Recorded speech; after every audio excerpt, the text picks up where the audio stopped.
In the beginning, God created the heavens and the earth.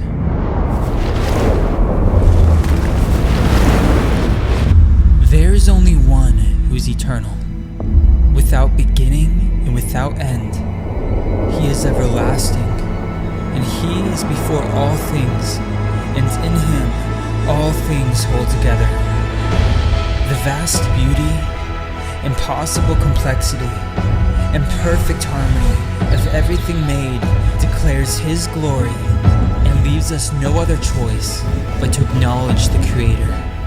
For since the creation of the world, His invisible attributes, eternal power, and divine nature have been clearly seen, being understood through what has been made.